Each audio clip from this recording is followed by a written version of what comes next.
ഇടത് കൈ ഉയർത്തിപ്പിടിച്ച് നീണ്ട 45 വർഷം ഇറാൻ എന്ന് പറയുന്ന പ്രവിശാലമായ രാജ്യത്തെ അഭിസംബോധന ചെയ്ത സയ്യിദ് ആയത്തുല്ലാ ഹുസൈൻ അലി ഖാംനഈ എന്ന പരമോന്നതനായ രാജാവ്, ഒരു നീതിമാനായ ഭരണാധികാരി. ബങ്കറിൽ കയറി അദ്ദേഹം ഒളിച്ചിരുന്നില്ല. യുദ്ധമുണ്ടായപ്പോൾ തന്റെ ജനതയെ വിട്ട് അദ്ദേഹം ഓടിപ്പോയതുമില്ല. ഒരു നോമ്പുകാരനായിട്ട് അദ്ദേഹം അദ്ദേഹത്തിന്റെ ഉത്തരവാദിത്വം ഓഫീസിലിരുന്ന് തുടർന്നു. സഹോദരങ്ങളെ, ഇടത് കൈകൊണ്ടാണ് ആ മനുഷ്യൻ തന്റെ രാജ്യത്ത് അഭിസംബോധന ചെയ്തത്.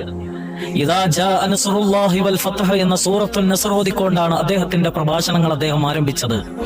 1981 ജൂൺ 27-ാം തീയതി ഇറാനിലെ ടെഹ്റാൻ സിറ്റിയിലെ അബൂസർ എന്ന് പറയുന്ന പള്ളിയിൽ രാവിലെ സുബഹി നമസ്കാരത്തിന് ഇമാമത്ത് നിന്ന് തഅലീം നടത്തിക്കൊണ്ടിരിക്കുമ്പോഴാണ് വലതുഭാഗത്ത് ആരോ കൊണ്ടുവന്നു വെച്ച സോണി കമ്പനിയുടെ ടേപ്പ് റെക്കോർഡറിന്റെ രൂപത്തിലുള്ള ബോംബ് പൊട്ടിത്തെറിക്കുന്നത്. വലത് കൈയുടെ ചലനം പരിപൂർണമായിട്ടും നഷ്ടപ്പെട്ടു. ശ്വാസകോശത്തിന് വരെ മുറിവുകളുണ്ടായി. നീണ്ട മാസം